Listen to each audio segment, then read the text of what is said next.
in the living room. Let's repeat with proper emphasis. The poet's dead body was discovered in the living room.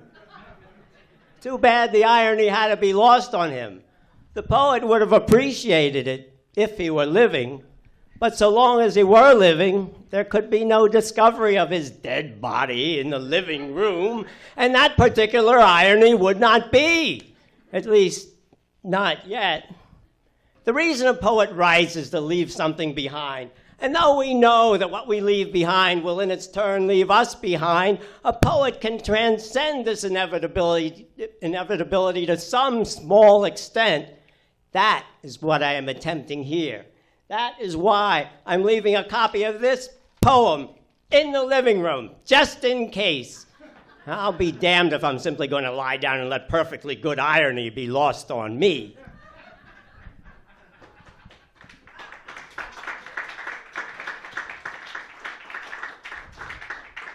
Death. Hey, Death, stop all that gloating. Must you continually celebrate? Jeez, talk about self-indulgence. Death, you just hush. Put down that stupid scythe. That shtick is so old now. Death, don't you ever get tired of wearing that robe and hood? Why don't you try some flannel or a t-shirt? Oh, no black either. Who do you think you are, Johnny Cash? Death, if you stopped hanging out at cemeteries, you wouldn't have such a gloomy outlook.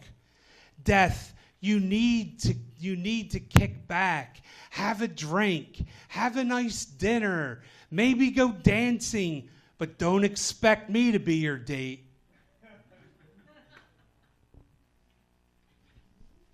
It's only just that death gets the last word. Death is the only one qualified to speak immortal words. These are the immortal words of death. You may outlast your mother. You may outlast your dad. You may outlast every ancestor you ever had. You may outlast the justices and live on without laws. You may outlast your usefulness and live on without cause. You may outlast your pursuers, so you are never caught, or outlast all your knowledge and die without a thought. You may outlast your worries and pass without a care.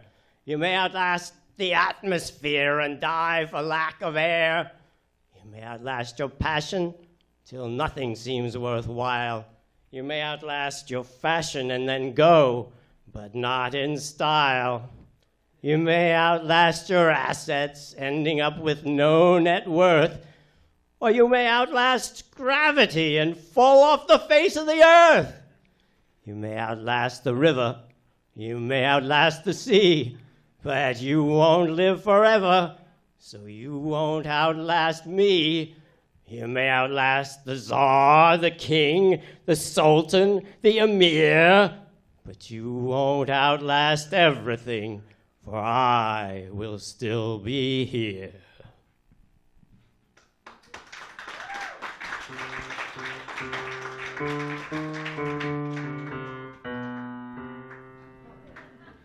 Thank you, Death. Thank you, Mike. Thank you. The Dueling Poets, Mike Cohen and Steve Delia. Yes, they have a website. No, they have a couple different websites, but one website is MikeCohenSays.com. Yes? And you guys perform at other, do you do this at other places? Yes. Any place we get a chance. Wonderful. Thank you. Thank you very much. The Dueling Poets. This Cafe Improv happens on the fourth Saturday of every month.